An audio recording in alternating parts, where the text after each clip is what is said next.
ನಮ್ಗೆ ಇವತ್ತು ಭಾಗವಹಿಸಿ ಬರ್ತಾ ಇದ್ದಾರೆ. ಆದ ಕಾರಣ ಬೇರೆ ಇಲಾಖೆ ಫಸ್ಟ್ ತಗೊಳ್ವಾ, ನೆಕ್ಸ್ಟ್ ನಿಮ್ಗೆ ಕೊಡ್ತೇನೆ. Sharath Kumar Bachegowda, transport minister. ಸನ್ಮಾನ್ಯ ಸಭಾಧ್ಯಕ್ಷರೇ, ಚುಕ್ಕೆ ಗುರುತಿನ ಪ್ರಶ್ನೆ ಸಂಖ್ಯೆ 1600ನ ಮಾನ್ಯ ಸಾರಿಗೆ ಮತ್ತು ಮುಜರಾಯಿ ಸಚಿವರನ್ನ ಕೇಳಿ ಬಯಸ್ತೇನೆ ಸಭಾಧ್ಯಕ್ಷರೇ. ಸನ್ಮಾನ್ಯ ಸಭಾಧ್ಯಕ್ಷರೇ, ಉತ್ತರನ ಒದಗಿಸಿದ್ದಾರೆ. ಮಾನ್ಯ ರಾಮಲಿಂಗಾರೆಡ್ಡಿ ಅಣ್ಣವರು ಸಾರಿಗೆ ಸಚಿವರಾದಾಗಿಂದ ಸಾರಿಗೆ ಇಲಾಖೆಗೆ ಸಾಕಷ್ಟು ಚೈತನ್ಯನ ತುಂಬಿಸಿದ್ದಾರೆ. ನಮ್ಮ ಸಾರಿಗೆ ಸಂಸ್ಥೆಗಳೇನಿವೆ ಅವೆಲ್ಲವೂ ಕೂಡ ಚೆನ್ನಾಗಿ ಕಾರ್ಯನಿರ್ವಹಣೆ ಮಾಡ್ತಾ ಇದೆ. ನಮ್ಮ ತಾಲೂಕಲ್ಲಿ ತಾವು ಕೊಟ್ಟಿರೋಂಗೆ ಈಗಾಗಲೇ BMTCಯ ಒಂದು ಡಿಪೋ ಈಗಾಗಲೇ ಹೊಸಕೋಟೆ ತಾಲೂಕಲ್ಲಿದೆ. ಅಂಕಿಅಂಶಗಳ ಪ್ರಕಾರವಾಗಿ ಬೆಂಗಳೂರು ಗ್ರಾಮಾಂತರ ಜಿಲ್ಲೆಯಲ್ಲಿ ಅತ್ಯಂತ ಹೆಚ್ಚು ನಮ್ಮ ಶಕ್ತಿ ಯೋಜನೆಯ ಅನುಕೂಲನ ಪಡ್ಕೊಂಡಿರ್ತಕ್ಕಂಥ ತಾಲೂಕು ಯಾವುದಾದ್ರೂ ಇದ್ದರೆ ಅದು ನಮ್ಮ ಹೊಸಕೋಟೆ ತಾಲೂಕಲ್ಲಿ ಜುಲೈ 25ರವರೆಗೂ 3,60,00,000 ಜನ ನಮ್ಮ ಶಕ್ತಿ ಯೋಜನೆಯ ಅನುಕೂಲನ ಪಡ್ಕೊಂಡಿದ್ದಾರೆ. ಇವಾಗ ನಾನು ತಮ್ಮಲ್ಲಿ ಮನವಿ ಮಾಡ್ತಾ ಇರ್ತಕ್ಕಂಥದ್ದು, ನಮ್ಮ ಹೊಸಕೋಟೆ ತಾಲೂಕು ಇವಾಗ ಬೆಂಗಳೂರಿಗೇನೆ ಒಂದು ದ್ವಾರ ಬಾಗಿಲಾಗಿದೆ. ಕೋಲಾರ, ಚಿಕ್ಕಬಳ್ಳಾಪುರ ಈ ಭಾಗದಿಂದ ಎಲ್ಲ ಬರೋಂಥ ಜನರು ಹೊಸಕೋಟೆ ಮಾರ್ಗವಾಗಿ ಬೆಂಗಳೂರಿಗೆ ಪ್ರವೇಶ ಮಾಡ್ತಾ ಇದ್ದಾರೆ. ಮತ್ತು ಬೆಂಗಳೂರಿನ ಹೊರವಲಯದಲ್ಲಿರ್ತಕ್ಕಂಥ ಜಾಗಗಳು ಮಾದೇವಪುರ ಆಗಿರ್ಬೋದು, KR ಪುರಂ ಆಗಿರ್ಬೋದು, ಇವರೆಲ್ಲರೂ ಕೂಡ ಬೆಂಗಳೂರಿಂದ ಹೊರಗೆ ಹೋಗ್ಬೇಕಂತಂದರೆ ಹೊಸಕೋಟೆ ಮಾರ್ಗವಾಗಿಯೇ ಹೊರಗೆ ಹೋಗೋದ್ರಿಂದ ಹೊಸಕೋಟೆ ತಾಲೂಕಿಗೆ ಸ್ವಲ್ಪ ದೂರವಾದಂಥ ಜಾಗಗಳು, ತಿರುಪತಿ ಆಗಿರ್ಬೋದು, ಧರ್ಮಸ್ಥಳ ಆಗಿರ್ಬೋದು, ಈ ರೀತಿಯಾದಂಥ ಜಾಗಗಳಿಗೆ ಹೋಗೋದಕ್ಕೋಸ್ಕರ ಹೊಸಕೋಟೆ ತಾಲೂಕಲ್ಲಿ KSRTC ಅನ್ನೋ ಬಸ್ ಡಿಪೋನ ತಾವೊಂದು ನಿರ್ಮಾಣ ಮಾಡಿಕೊಟ್ರೆ ಅನುಕೂಲ ಆಗುತ್ತೆ.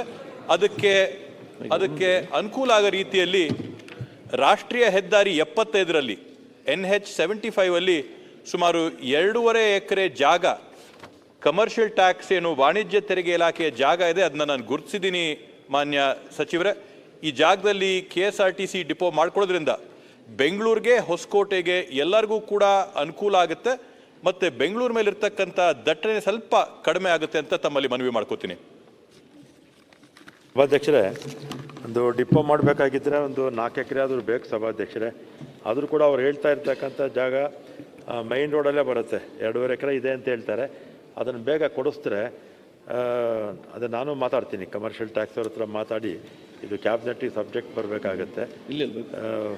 ಇದು ಸ್ಥಳ ಬಂದ ತಕ್ಷಣ ಅದನ್ನು ಡಿಪೋ ಕಟ್ಟೋದಕ್ಕೆ ಈ ಸಂದರ್ಭದಲ್ಲಿ ನಾನು ನಿಮ್ಮ ಮುಖಾಂತರ ಅವ್ರಿಗೆ ಹೇಳ್ತೀನಿ, ಕಟ್ತೀವಿ ಅಂತ ಹೇಳ್ತೀನಿ. ಧನ್ಯವಾದಗಳು ಸಭಾಧ್ಯಕ್ಷರೇ. ಓಕೆ.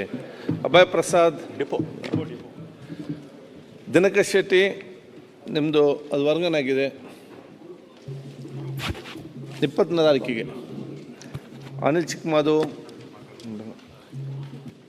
ಕುತ್ತೂರು ಮಂಜುನಾಥ್ ಇಲ್ಲ. ಸನ್ಮಾನ್ಯ ಅಧ್ಯಕ್ಷರೇ, ಅನಿಲ್ ಚಿಕ್ಕಮಾದು ರೆವಿನ್ಯೂ ಮಿನಿಸ್ಟರ್ ಬರಲಿಲ್ಲ, ಮತ್ತೆ ಬರ್ತಾರೆ, ಬಂದ ತಕ್ಷಣ ಕೊಡುವ. ಮಂಜುನಾಥ್, ಶಾದ್ಪುರಿಯ ನಾಯಕ್ ಬರ್ತಾರೆ ಒಂದಿವೆ. ದೇವೇಗೌಡ, GT ದೇವೇಗೌಡರು, ಜಮೀರ್ ಅಹಮದ್ ಖಾನ್. ಸನ್ಮಾನ್ಯ ಅಧ್ಯಕ್ಷರೇ, ವಸತಿ ಸಚಿವರನ್ನು 1586ನೇ ಪ್ರಶ್ನೆ ಕೇಳಿದ್ದೇನೆ ಅಧ್ಯಕ್ಷ. ಸನ್ಮಾನ್ಯ ಉತ್ತರನ ನೀಡಲಾಗಿದೆ. ಸನ್ಮಾನ್ಯ ಅಧ್ಯಕ್ಷರೇ, ಸಚಿವರು ಉತ್ತರ ಕೊಟ್ಟಿದ್ದೀರಿ. ನಾನು ಡಿಸೆಂಬರ್ 2024ರಲ್ಲಿ ನಮ್ಮಲ್ಲಿರ್ತಕ್ಕಂಥ ಸ್ಲಮ್ಗಳೇನಿದ್ದಾವೆ, ಮೈಸೂರು ನಗರ ಸುಂದರವಾದ ನಗರ, ಸುತ್ತಲೂ ಕೂಡ ಸ್ಲಮ್ಮು ನನ್ನ ಕ್ಷೇತ್ರದಲ್ಲಿ 9 ಸ್ಲಮ್ಗಳಿದ್ದಾವೆ.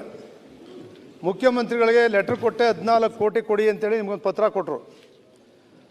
ನಿಮ್ಮ ಹತ್ರ ಮೀಟಿಂಗ್ ಮಾಡಿದೆ, ನೀವು ಕೂಡ ಹೇಳಿದ್ರಿ ಕೂಡಲೇ 10 ಕೋಟಿ ಕೊಡೋಣ, 5 ಕೋಟಿ ಫಸ್ಟ್ ಫೇಸಲ್ಲಿ ಕೊಡ್ತೀವಿ, ಸೆಕೆಂಡ್ ಫೇಸಲ್ಲಿ 5 ಕೋಟಿ ಕೊಡ್ತೀನಿ ಅಂತ ಹೇಳಿದ್ರಿ.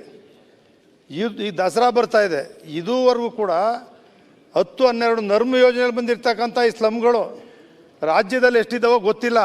ಅಲ್ಲಿ ವಾಸ ಮಾಡ್ತಕ್ಕಂಥವ್ರು ಯಾರು? ಎಲ್ಲ ಕೂಲಿಕಾರರು, ಪೌರ ಕಾರ್ಮಿಕರು. ಅಲ್ಲಿ ನೀರಿಲ್ಲ, ಶೌಚಾಲಯ ಇಲ್ಲ, ಸ್ವಚ್ಛತೆ ಇಲ್ಲ, ಈ ರೀತಿ ಕ್ಲೀನ್ ಮಾಡೋರಿಲ್ಲ, ಅದು ನೈರ್ಮಲ್ಯ ಕಾಪಾಡೋರಿಲ್ಲ. ಇಂಥ ಸ್ಥಿತಿಲಿ ನೀವು ಮುಖ್ಯಮಂತ್ರಿಗಳ ಬಲಗೈ ಬಂಟ ಬೇರೆ, ರೈಟ್ ಬಂಟ ಅಂತಿರೋ ಅಥವಾ ರೈಟ್ ಏನೋ ಗೊತ್ತಿಲ್ಲ. ಯಾವಾಗಲೂ ಮುಖ್ಯಮಂತ್ರಿಗಳು ನೀವು ಹೇಳ್ದಂಗೆ ಕೇಳ್ತಾರೆ ಅಂತಿದೆ, ಪಕ್ಕದಲ್ಲೇ ಇರ್ತೀರಿ.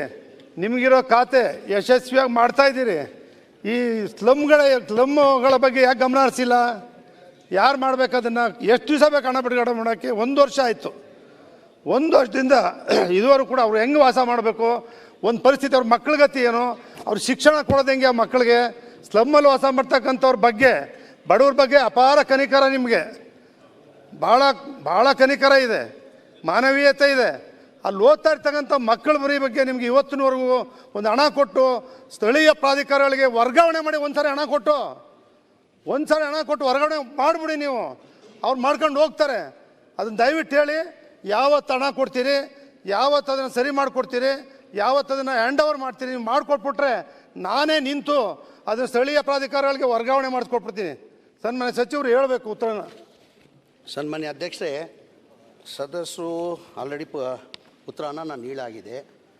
ಅವರಿಗೆ ಸದಸ್ಯರು ಹೇಳ್ದಂಗೆ 9 ಇಲ್ಲ, ಟೋಟಲ್ 11 ಸ್ಲಮ್ ಇರೋದು. ಟೋಟಲ್ 11 ಸ್ಲಮ್ ನಮ್ಮ ಕ್ಷೇತ್ರದಲ್ಲಿ 11 ಸ್ಲಮ್ ಬರ್ತದೆ. ಆಲ್ರೆಡಿ ಈ ಸ್ಲಮ್ಗಳು 2002ರಿಂದ ಹಿಡ್ಕೊಂಡು 2012 ನಾವು ಲೋಕಲ್ ಬಾಡಿಗೆ ಹ್ಯಾಂಡ್ ಓವರ್ ಮಾಡಿದ್ವಿ ಒಂದು ಸತಿ. ಲೋಕಲ್ ಬಾಡಿಯವರು ತೊಗೊಂಡಿಲ್ಲ, ಲೋಕಲ್ ಬಾಡಿ ತೊಗೊಂಡಿಲ್ಲ ಕಾರಣಕ್ಕೆ ಈಗ ಪೆಂಡಿಂಗ್ ಇತ್ತು. ತಾವು ಮೊನ್ನೆ 1 ವರ್ಷ ಹಿಂದೆ ತಾವು ನಾನು ಎಲ್ಲ ಇಬ್ಬರು ಸೇರಿ ಒಂದು ಮೀಟಿಂಗ್ ಮಾಡಿದ್ದೀವಿ. ಇದು ತಿರ್ಗಾ ಲೋಕಲ್ ಬಾಡಿಗೆ ನಾವು ಹ್ಯಾಂಡ್ ಓವರ್ ಮಾಡಬೇಕಾದ್ರೆ ಎಲ್ಲ ಡ್ರೈನ್ದು ನೀರು ಆಮೇಲೆ ವಾಟರ್ ಸಪ್ಲೈ ಎಲ್ಲ ಕೆಲಸ ಮಾಡೇ ಕೊಡಬೇಕು. ಅದಕ್ಕೆ ಟೋಟಲ್ 5 ಕೋಟಿ ಅಂತ ಆಗಿತ್ತು, ವೆಚ್ಚ 5 ಕೋಟಿ ಆಗ್ತದಂತ ಒಂದು ಎಸ್ಟಿಮೇಟ್ನ ರೆಡಿ ಮಾಡಿದರು. ಆ ಪ್ರಪೋಸಲ್ ನಾನು FDಗೆ ಕಳಿಸಿದೆ. ನಾನು FD ಅವರು ಆಗಲ್ಲ ಅಂತ ಹೇಳ್ಬಿಟ್ಟು ರಿಜೆಕ್ಟ್ ಮಾಡಿದರು. ತಿರ್ಗಾ FDಗೆ ನಾನು ಕಳಿಸಿದ್ದೀನಿ, ಇಲ್ಲ ಇದು ಮಾಡಲೇಬೇಕಾಗ್ತದೆ ಅಂತ ಹೇಳ್ಬಿಟ್ಟಿಗೆ ನಮ್ಮ ಇಂಟ್ರೆಸ್ಟ್ ಅಮೌಂಟಲ್ಲಿ ಕೊಡಿ ಪರ್ಮಿಷನ್ ಅಂತ ಕೇಳಿದ್ದೀನಿ. FDಯಲ್ಲಿ ಅಪ್ರೂವ್ ಮಾಡ್ತಾರೆ. ಅಪ್ರೂವ್ ಮಾಡಿದ್ರೆ ಒಂದು 5 ಕೋಟಿಯನ್ನು ಬಿಡುಗಡೆ ಮಾಡಿ ಕೆಲಸನ ಶುರು ಮಾಡಿ 1 ವರ್ಷ ಒಳಗಡೆ ನಿಮ್ಮ ಕ್ಷೇತ್ರದ ನೀವು ಭಾಳ ವರ್ಷ 1 ವರ್ಷದಿಂದ ಕೇಳ್ತಾ ಬಂದಿದ್ದೀರಾ ನೀವು. ಈ 1 ವರ್ಷದಲ್ಲಿ ಈ ಕಂಪ್ಲೀಟ್ ಮಾಡಿ ನಾನು ಲೋಕಲ್ ಬಾಡಿಗೆ ಹ್ಯಾಂಡ್ ಓವರ್ ಮಾಡಿದೆ. 5 ಕೋಟಿ ಈಗ 10 ಕೋಟಿ ಅಂತ ಇದ್ದೀರಿ ನೀವು. ಮುಂಚೆ ನನಗೆ 5 ಕೋಟಿನೇ ಅಂತ ಕೇಳಿದ್ದು ತಾವು, 5 ಕೋಟಿ ಅಂತ ಕೇಳಿದ್ರಿ. ನಾನು 5 ಕೋಟಿ ಅಪ್ರೂವ್ ಮಾಡಿ ನಾನು FD ಕಳಿಸಿದೆ. ನಾನು FDಯಲ್ಲಿ ಆಗಲ್ಲ ಅಂದಿದ್ದ ಕಾರಣಕ್ಕೆ ತಿರ್ಗಾ ನಮ್ಮ ಇಂಟ್ರೆಸ್ಟ್ ಅಮೌಂಟ್ ಇತ್ತು, ಸ್ಲಮ್ ಬೋರ್ಡ್ ಇಂಟ್ರೆಸ್ಟ್ ಅಮೌಂಟ್ ಅಧ್ಯಕ್ಷರೇ, ಅದಲ್ಲಿ ಮಾಡುವಂಥ ಪ್ರಪೋಸಲ್ ನಾನು ಕಳಿಸಿದ್ದೀನಿ.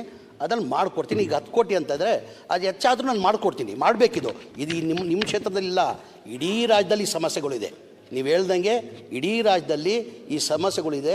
ಸ್ಲಮ್ ಬೋರ್ಡ್ದು ನಾವು ಕಂಪ್ಲೀಟ್ ಮಾಡಿ ಲೋಕಲ್ ಬಾಡಿಗೆ ಹ್ಯಾಂಡ್ ಓವರ್ ಮಾಡ್ಕೊಂಡ್ರೆ ಅವ್ರು ಮೇಂಟೈನ್ ಮಾಡ್ಕೊಂಡು ಹೋಗ್ತಾರೆ. ರಾಜ್ಯದಲ್ಲಿ ಕಾರಣ ಅಂದರೆ ಗೌಡ್ರೆ ಹೇಳಿ ನಾನು ಸದಸ್ಯರೇ, ಕಾರಣ ಅಂದರೆ ಏನಾಗಿದೆ, ನಮ್ಮ ಸ್ಲಮ್ ಬೋರ್ಡ್ ಡೆವಲಪ್ಮೆಂಟ್ ನೀವು ನೋಡಿರ್ಬೋದು, 50 ಕೋಟಿ ಮೇಲೆ ಕೊಡಲ್ಲ. ಯಾವುದನ್ನ ಸರ್ಕಾರ ಇರಲಿ, BJP ಸರ್ಕಾರ ಇರಲಿ, ಕಾಂಗ್ರೆಸ್ ಸರ್ಕಾರ ಇರಲಿ, ಜನತಾದ ಸರ್ಕಾರ ಇರಲಿ, 50 ಕೋಟಿ ಮೇಲೆ ಸ್ಲಮ್ ಡೆವಲಪ್ಮೆಂಟ್ ಅಂತ ವರ್ಷಕ್ಕೆ ಬಜೆಟಲ್ಲಿ ಕೊಡಲ್ಲ. ಸ್ಲಮ್ ನಮ್ಮದು 480 ಸ್ಲಮ್ ಇದೆ, 4000 ಚಿಲ್ಲರೆ ಸ್ಲಮ್ಗಳವೆ ಇಡೀ ರಾಜ್ಯದಲ್ಲಿ. 50 ಕೋಟಿಯಲ್ಲಿ ಏನು ಮಾಡೋಕ್ಕೆ ಸಾಧ್ಯ? ಹಾಗೆ ಮೊನ್ನೆ ಮುಖ್ಯಮಂತ್ರಿಗೆ ನಾನು ಕೇಳ್ಕೊಂಡಿದ್ದೀನಿ, ದಯಮಾಡಿ ನನಗೆ ಸಪ್ಲಿಮೆಂಟ್ರಿ ಬಜೆಟ್ ಅಲ್ಲಾದರೂ ಒಂದು 500 ಕೋಟಿ ಕೊಟ್ಟರೆ ಈ ಥರ ಸಮಸ್ಯೆ ಭಾಳ ಡಿಸ್ಟಿಕಲ್ಲಿದೆ. ಆ ಸಮಸ್ಯೆ ಅದು ಬಗೆಹರಿಸೋ ಅಂತ ಮನೆ ಮುಖ್ಯಮಂತ್ರಿ ಗಮನಿದ್ದೀನಿ. ಇದು ಮಾತ್ರ ನಾನು ಈ ಕೆಲಸನ ನಿಮ್ಗೆ ಮಾಡಿಕೊಡ್ತೀನಿ. ಓಕೆ, ಒಂದು ನಿಮಿಷ ಸಚಿವರೇ, ನಿಮಗೆ ಕಳಕಳಿ ಇದೆ ಇಲ್ಲ ಅಂತ ಹೇಳ್ತಿಲ್ಲ. 15 ವರ್ಷಗಳಿಂದ ಈ ಪರಿಸ್ಥಿತಿ ಅನುಭವಿಸ್ತಾ ಇದೆ. ಬೇರೆ ಸರ್ಕಾರ ಯಾರು 5 ಗ್ಯಾರಂಟಿ ಕೊಟ್ಟಿಲ್ಲ. ಇದು ಒಂದು ಗ್ಯಾರಂಟಿ ಕೊಡಿ ಅವ್ರಿಗೆ, ಶಿಕ್ಷಣ ಸ್ಲಮ್ಗಳಲ್ಲಿ. ಅಧ್ಯಕ್ಷರೇ, ನಿಮಗೂ ಗೊತ್ತಿದೆ ಅಧ್ಯಕ್ಷರೇ ಸ್ಲಮ್ಗಳ ಪರಿಸ್ಥಿತಿ. ಯಾವ ದಸರಾ ಬಂದಿದೆ ಈಗ, ಈಗಲೇ ಮಾಡ್ಲಿಕ್ಕೆ ಮ್ಯಾಜಿಕ್ ಮಾಡ್ಲಿಕ್ಕೆ ಆಗ್ತದ ಅಧ್ಯಕ್ಷರೇ? 500 ಕೋಟಿ ಕೊಡ್ತೀವಿ ಆಮೇಲೆ ಅಂತಾರೆ ಅಧ್ಯಕ್ಷರೇ.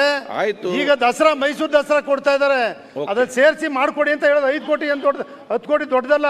ಓಕೆ, 5 ಕೋಟಿ ಮಾಡ್ಕೊಡ್ತೀನಿ ನಾನು, 5 ಕೋಟಿ ಮಾಡ್ಕೊಡ್ತೀನಿ. ನಂಜೇಗೌಡ್ರೆ ಮತ್ತೆ ಮಂತ್ರಿಗೆ ಬರಲಿ. ಸಿದ್ದು ಪಾಟೀಲ್.